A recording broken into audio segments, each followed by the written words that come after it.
کیونکہ نیکسٹ سوال یہی تھا کہ جو دیدار ہوا، کیونکہ ظاہر اللہ سے ملاقات، اللہ جسم تو نہیں رکھتا، وہ ذات ایسی ہے کہ جو کہ لامحدود ہے، تو یہ ملاقات سے کیا مراد ہے، اور کیا کوئی گفتگو ہوئی اللہ اور نبی کے درمیان؟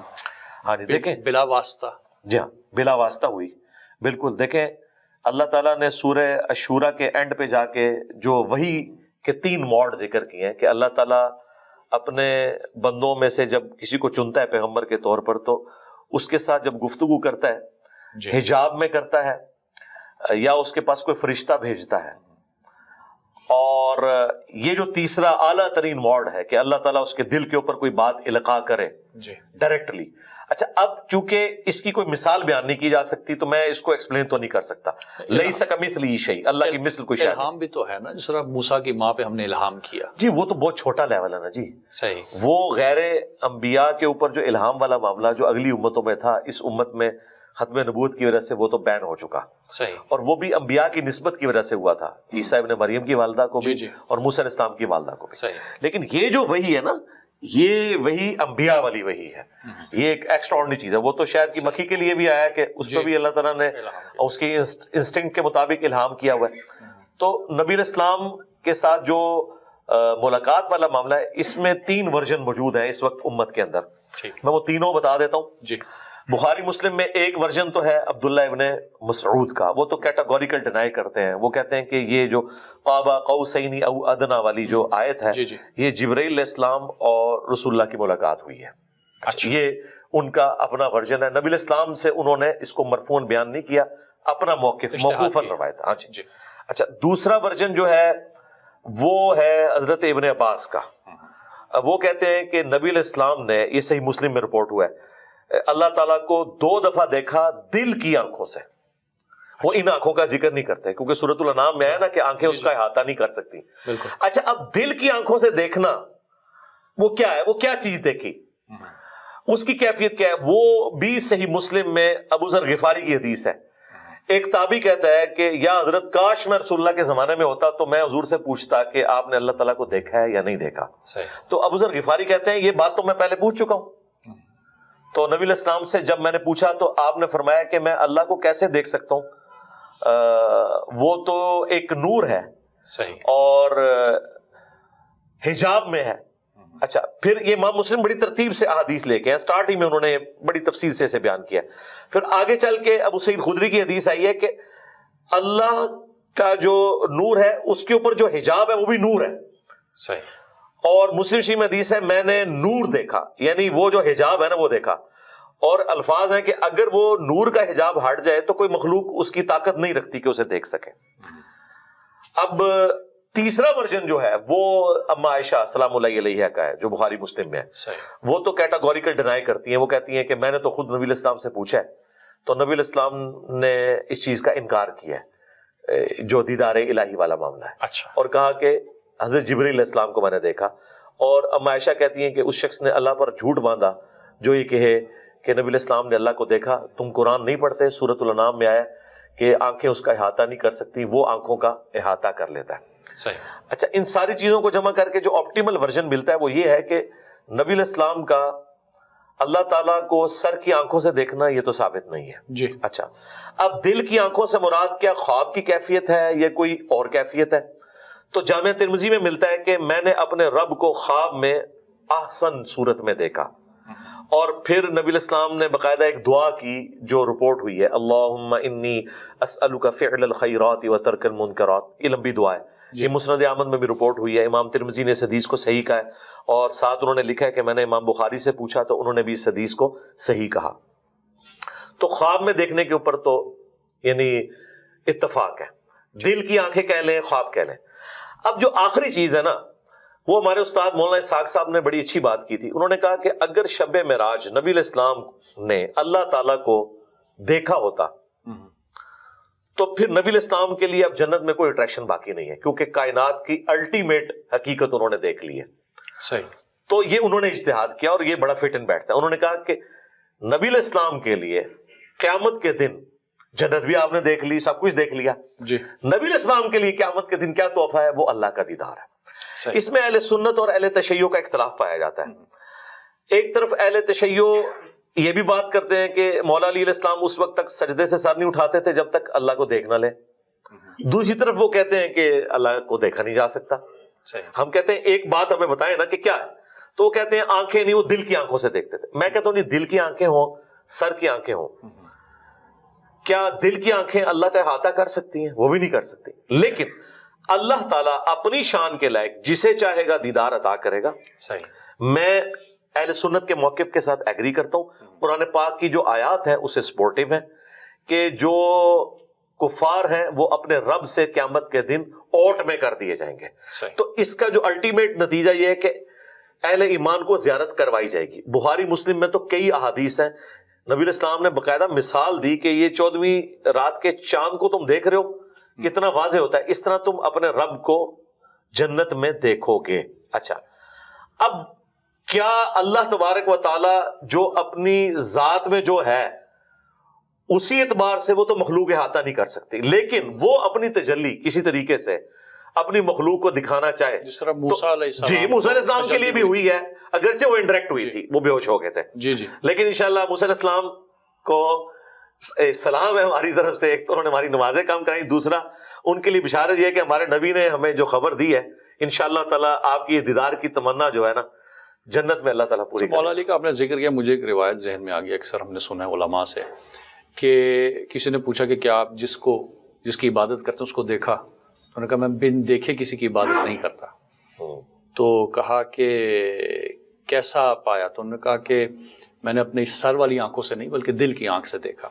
تو یہاں پہ دیکھنا کیا مجازن استعمال نہیں ہوا؟ کیونکہ ظاہر ہے وہ ذات جس طرح بھی آپ نے کہا اس ذات کو تو نہیں دیکھ سکتے, وہ جو تجلی ہے, وہ جو اوصاف ہے, صفات ہے, کیونکہ ہر طرف انسان کو بعض اوقات کہا جاتا ہے کہ جی ہر طرف ہی خدا نظر آتا ہے, تو کیا یہ مراد نہیں ہے؟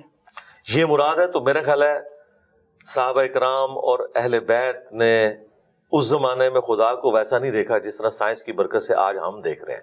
صحیح.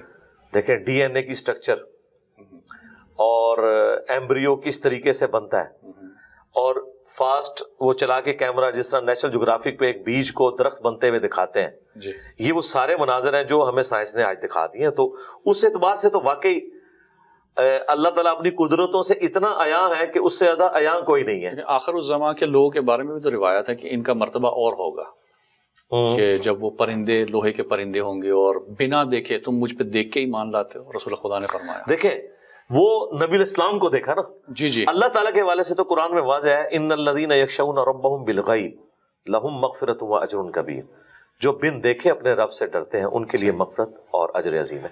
اور سورۃ البقرہ کا آغاز بھی ہے کہ بن دیکھے. یہ ہمارا امتحان ہے. اللہ تعالیٰ نے اپنے آپ کو پردوں میں رکھ کر اپنی قدرتوں سے اپنے آپ کو اتنا عیاں کیا ہے کہ اگر کوئی پہنچنا چاہے تو پہنچ سکتا ہے. لیکن اللہ تعالیٰ نے یہ فزیکل فنومین آف نیچر کو اس طریقے سے یعنی اسٹیبلش کیا ہے کہ جو لوگ نہیں پہنچنا چاہتے ہیں ان کو کبھی گمان بھی نہیں ہوتا کہ اللہ تعالیٰ کی ہستی ہے. جیسے ہم دیکھ لیں کروکوڈائل کے اوپر 40 سال لگا رہے ہیں, نیشنل جغرافک میں بیٹھے ہوئے ہیں, کروکوڈائل کے اوپر 40 سال لگا دیے ہیں, اس کے بنانے والے کی طرف متوجہ نہیں. اچھا ایک بات آپ نے بھی کی, آپ نے اپنے استاد کا حوالہ دیا, رسول خدا کے لیے کوئی اٹریکشن نہیں ہے اب قیامت میں, یعنی جنت کو دیکھنے کی, کیونکہ رب سبحانہ تعالیٰ نے جب اپنے آپ کو دکھا دیا, تجلی کروا دی ملاقات میں. تو ہم یہ بھی تو سنتے ہیں کہ وجہ تخلیق کائنات ہی یہ ذات ہے, اور سب سے پہلے نور, جس نور کو خداوند متعال نے خلق کیا, تو ان کے لیے تو جنت تو پھر اٹریکشن تو نہ ہوئی, جس کی وجہ سے, کیونکہ کائنات جب ہم بات کرتے ہیں تخلیق کی, خلقت شروع ہوئی, تو اس میں جنت اور دوزخ بھی تو شامل ہے یا نہیں؟ دیکھیں جنت کی تو اٹریکشن اللہ تعالیٰ نے ہر انسان کے اندر رکھی ہے, اس میں تو کوئی شک نہیں ہے. نبی علیہ السلام نے تو عورتوں کے حوالے سے بھی ذکر کیا ہے, اٹریکشن رکھی ہے. نبی علیہ السلام کی ازواج بھی تھی, خوشبو بھی آپ کو پسند تھی, تو جنت کی نعمتیں بھی ہیں. وہ جو میں نے ذکر کیا تھا نا, اس حوالے سے جنت میں انبیاء کرام کے لیے یا غیر انبیاء کے لیے بھی جو مستقل اللہ تعالیٰ کے دیدار والا معاملہ ہے, اور ہمیشہ کی زندگی مل جانا, جس میں آپ اپنی مرضی کی زندگی گزار سکتے ہیں. دیکھیں ہر انسان میں ایک چھوٹا سا خدا چھپا ہوا ہے, اسی لیے انسان جو ہے خدائی کا دعویٰ کرتا ہے. یہ خواہش اللہ تعالیٰ نے جنت میں انسان کی پوری کر دینی ہے. کن فیکون جو اللہ کی کوالٹی تھی وہ لمیٹڈ ایک جنت کے اندر, جو آج کے اعتبار سے تو انلمیٹڈ ہے لیکن ظاہر اللہ کے اعتبار سے تو لمیٹڈ ہے، وہ انسان کو اللہ تعالیٰ دے گا. یعنی سب سے جو آخر میں جنت میں جائے گا اسے بھی پلانٹ ارتھ سے 10 گنا بڑی جنت دی جائے گی جس میں اس کا حکم چلے گا، اور اسے موت نہیں آنی، اسے بڑھاپا نہیں آنا، بدحالی نہیں آنی، اور سب سے بڑھ کر اللہ نے کبھی ناراض نہیں ہونا. یہاں پہ جو شریعت کی پابندیوں کی ٹینشن ہے وہ بھی ختم ہو گئی. تو انبیاء کرام علیہ السلام کے لیے یقیناً اللہ کے نیک بندوں کے لیے الٹیمیٹ جو اٹریکشن ہے وہ تو اللہ کا دیدار ہے. اللہ تعالیٰ جیسا کہ اس کی شان کے لائق ہے وہ دیدار کروائے گا. باقی اس کی جو نیٹی گریٹیز وہ ڈسکس کرتے ہیں کیسا ہوگا، میرا خیال ہے انشاءاللہ جنت میں پہنچیں گے پھر دیکھ لیں گے کیسے ہوگا. الکلام یجر الکلام، اب موضوع ایک طرف چلا گیا ہے کہ اور چیزیں نکلتی جا رہی ہیں. صرف آخری سوال میں پوچھوں گا اسی آخری جواب کے متعلق کہ جنت میں کیونکہ ظاہر ہے اٹریکشن تو اب ہم جائیں گے تو کن فیکون والی حالت ہوگی، تو اصل جو کام ہے انسان کا وہاں پہ کیا، کیونکہ اس کے بارے میں سوچا جاتا ہے کہ ہم جب وہاں جائیں گے تو کیا صرف کھانا پینا اور جو آرڈر کریں گے وہی ہے، یا کیا خدا کیا چاہتا ہے وہاں پہ کیا کریں؟ خدا جو کچھ ہم سے چاہتا ہے وہ یہاں چاہتا ہے، وہاں کچھ نہیں چاہتا. صحیح. ہاں، وہاں خدا نے اپنے ڈیوائن پلان سے یہ ڈیسائیڈ کرنا تھا کہ میں مخلوقات میں سے ایسی مخلوق چنوں جو اپنی مرضی سے مجھے چوائس کرے. صحیح. حضرت جبرائیل علیہ السلام نے اپنی مرضی سے اللہ کو چوز نہیں کیا بلکہ اللہ کی مرضی سے، بائی ڈیفالٹ جسے کمپیوٹر کی لینگویج میں کہتے ہیں. صحیح. انسان کو اس پہ فخر کرنا چاہیے کہ اسے یہ اعزاز حاصل ہے، یہ وہ مخلوق ہے جو اپنی ول سے اپنے رب کو چوز کرتا ہے. تو بہت تھوڑے لوگ ہیں جنت میں پہنچنے میں کامیاب ہوں گے، لیکن جو ہو جائیں گے نا پھر اللہ تعالیٰ انہیں بھی امر کر دے گا. اس حوالے سے بخاری مسلم میں آیا کہ موت کو مینڈے کی شکل میں لا کے جنت اور جہنم کے درمیان ذبح کر دیا جائے گا، اب موت نہیں آئے گی. اچھا، پھر جنتیوں کے لیے ٹوائلٹ والی تکلیف نہیں ہے، ایک خوشبودار ڈکار آئے گی، سب کچھ ہضم. جنت میں لوگ بھوک کی وجہ سے نہیں کھائیں گے، بھوک ایک عیب ہے، جنت میں نہیں ہے. نیند ایک کمزوری ہے، عیب ہے، جنت میں نہیں ہے. بڑھاپا ایک کمزوری ہے، عیب ہے، جنت میں نہیں ہے. یہ ساری کمزوریاں نہیں ہیں، بلکہ ہر ایک چیز، رات نہیں ہے وہاں پہ، دن ہے. تو اس کی ایک آپ سمجھ لیں frame of reference he different ہے. وہاں جا کر ہی انسان اس کی کیفیات کو کسی درجے میں صحیح طریقے سے ایکسپلین کر سکتا ہے. ہمارے لیے تو یہ ہے کہ جو سورہ سجدہ میں آیا کہ میں نے اپنے بندوں کی آنکھوں کی ٹھنڈک وہ نعمتیں چھپا رکھی ہیں جس کا ان کو کبھی گمان نہیں ہے. اور بخاری مسلم میں آیا کہ نہ کسی آنکھ نے وہ نعمتیں دیکھی، نہ کسی کان نے سنی، نہ کسی دل پہ ان کا گمان گزرا. تو بوریت نہیں ہوگی انشاءاللہ، کیونکہ بوریت بھی ایک کمزوری ہے. جنت میں بوریت بھی نہیں ہوگی. اس سے بڑی کیا یعنی انسان کی خوش نصیبی ہے کہ خدا اکیلا تھا، ہمیشہ سے تھا. اس نے محض اپنے فضل و کرم سے ہمیں پیدا کیا اور تھوڑی سی زندگی ہم سے کہا کہ مجھے دو، تمہیں بھی امر کر دوں گا، تمہیں بھی ہمیشہ کی زندگی دے دوں گا، اور تمہیں بھی کن فیکون والی وہ کوالٹی کسی درجے میں خالق اور مخلوق کے فرق کے ساتھ دے دوں گا. اس کے لیے میں نے ایک ٹرم ڈیوائز کی تھی، جیسے صوفیاء نے وحدت الوجود اور وحدت الشہود اور علم الکلام کی ٹرم ہے منی گاڈ. ٹھیک ہے، الہ کے معنوں میں نہیں. جس طرح کہ یوسف علیہ السلام نے کہا کہ تم میں سے ایک شخص اپنے رب کو شراب پلائے گا، رب کا لفظ استعمال کیا، حالانکہ رب تو اللہ ہے. تو یہ اس اعتبار سے کہ ایک کوالٹی تو اللہ کے ساتھ کوئی شیئر نہیں کر سکتا، اور وہ ہے ہمیشہ سے ہونا. باقی جو اللہ کی یہ دو کوالٹیز ہیں، یہ اللہ کا کرم ہے کہ اس نے اپنے بندوں کو اپنے ساتھ شامل کر لیا ہے. کون سی کوالٹی کہ موت کا نہ آنا، اگرچہ ہماری زندگی مستعار ہے اس سے لیکن موت نہیں ہے، تو یہ بہت بڑی بات ہے. دوسرا، ہماری مرضی چلنا. ٹھیک ہے، یہ اللہ تعالیٰ کی کوالٹی تھی، یہ اللہ تعالیٰ انسان کو کسی درجے میں دے گا.